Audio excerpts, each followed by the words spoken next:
हाय सर्वांना, welcome back to my channel. I hope तुम्ही सर्वजण मजेत असाल आणि आनंदित असाल. मी माझ्या डेली रुटीन बरोबर ना तुम्हाला माझ्या काही किस्सा सांगणार आहे. मला एक जण विचारत होतं, एक जण म्हणजे असं बोलत होतं की तुम्ही निदान थोडंफार तरी तुमच्या संसाराला ना काहीतरी करता ना. मला खरोखर इतकं वाईट वाटलं ना की म्हणजे एवढं त्रास करून म्हणजे का म्हणजे स्वतःला घेतात त्याले हाऊसवाईफ, असं मला वाटलं. घर सांभाळून स्वतःसाठी किंवा आपल्या संसारासाठी नोकरी करणारी स्त्रीचं नक्कीच तुम्ही कौतुक करा, पण स्वतःला कधी कमी लेखून करू नका. एक गोष्ट लक्षात घ्या, हाऊसवाईफ असते ना तिला तर घरातली दिवसभर कामं संपत नाही. जी लोक करतात त्या लोकांनाच माहिती असतं. आज मी जरी नोकरी करते बाहेर जाऊन, तर नोकरीच्या मागे माझा किती संघर्ष आहे हे मला माहिती आहे. ते तुम्हाला हाऊसवाईफ लोकांना कळणार नाही. पण हाऊसवाईफ लेडीज लोकांचं कसं आहे, दिवसभर त्यांच्या हातातली कामं संपत नाही किंवा त्यांचं कधीच काम संपत नाही. हे झाले की ते झाले की हे, अशी म्हणजे कंटिन्युअसली ते काम करत असतात. आता आम्ही जे नोकरी करतो, आम्ही सकाळी एकदा आमचं घरातली कामं 9-9:30 वाजता बंद केली की रात्री 8 वाजताच आमची कामं चालू होतात. तसं तुमचं नाही, तुमची कामं दिवसभर चालू असतात. त्याच्यामुळे कधीच कमी लेखू नका तुम्ही स्वतःसाठी. तुम्ही हाऊसवाईफ या नावाखाली कितीतरी पदे सांभाळता हो, तुम्हाला तरी माहिती आहे का?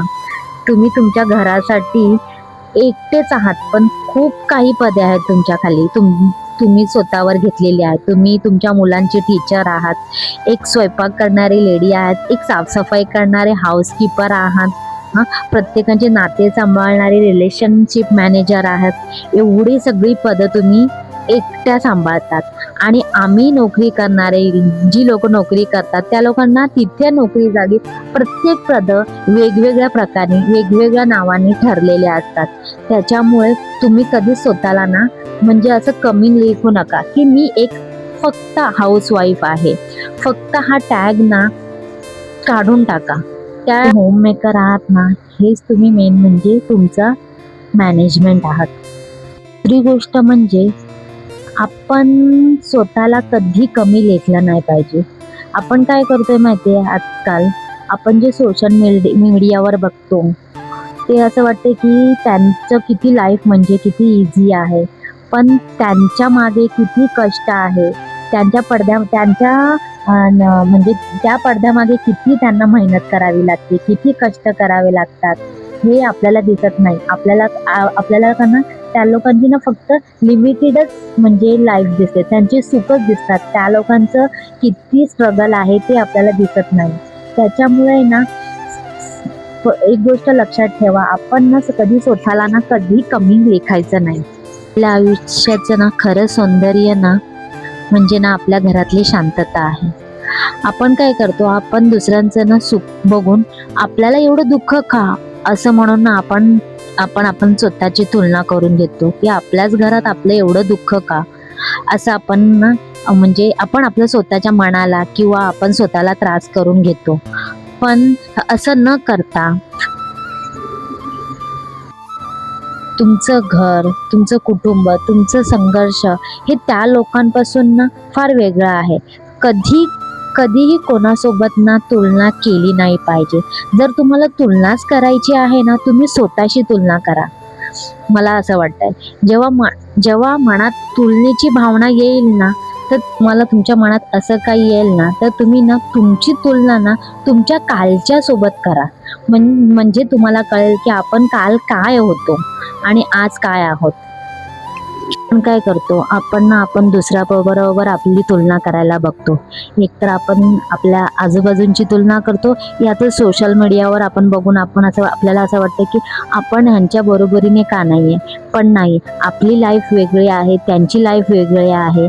आपल्या जीवनात वेगळा संघर्ष आहे, त्यांच्या जीवनात वेगळा संघर्ष आहे. त्याच्यामुळे ना कधीही कोणासोबत आपली तुलना करू नका.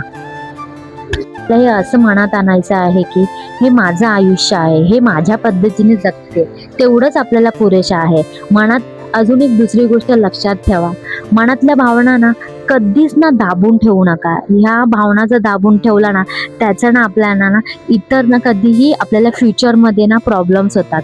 त्याच्यामुळे मी तुम्हाला सांगते, जर आपल्याला कधी आपल्याला असं वाटलं ना, रडूसं वाटतंय किंवा बोलूसं वाटतंय ना, तर तुम्ही एकांत बसून रडा किंवा बोला. मन मोकळं करून घ्या. जर रडायचं असेल तर मोठ्या मोठ्याने रडून घ्या आणि मन मोकळं करा आणि आपल्या भावना व्यक्त करा. पण त्या मनात दाबून ठेवू नका. त्याचा ना आपल्याला खूप काही त्रास होतो. त्याच्यामुळे आपल्या शरीरावर परिणाम होतात. मग आपल्याला त्याचे दुरुपयोग होऊ शकतात. त्याच्यामुळे ना मन मोकळं करून घ्या. या तर लिहून काढा, या तर बोलून काढा, या तर रडून घ्या. नाहीतर तुमची जीवाभावाची किंवा एक मैत्रीण असेल किंवा बहीण असेल, तर तिला त्या भावना सांगून व्यक्त करा. पण अशा काही लोकांबरोबर व्यक्त करा, ज्या तुमच्या एकदमच खास आहेत त्या लोकांनाच व्यक्त करा. नाहीतर तुम्ही असं कराल की तुम्ही प्रत्येकाला सांगाल तुमच्या आपल्या घरातल्या संसाराच्या गोष्टी, दुःख किंवा सुख. ती लोक काय करतील माहितीये, तुम्ही जर नकळत दुसऱ्या कोणाला सांगितलं ना, ती लोक काय करतील, तुमचं दुःख तर एकदम म्हणजे रडून ऐकतील, पण चार चौकात सांगताना ना ते एकदम हसून सांगतील. त्याच्यामुळे ना एकदम विचारपूर्वक आपल्या गोष्टी कोणाला सांगायच्या आहेत आणि कोणाला नाहीत ना, ही गोष्ट नक्कीच लक्षात घ्या. मगच तुम्हाला तुमची लाईफ एकदम इझी वाटेल आणि तुमचं सगळं दुःख कमी होऊन जाईल. माझा व्हिडिओ इथेच संपवते. Take care.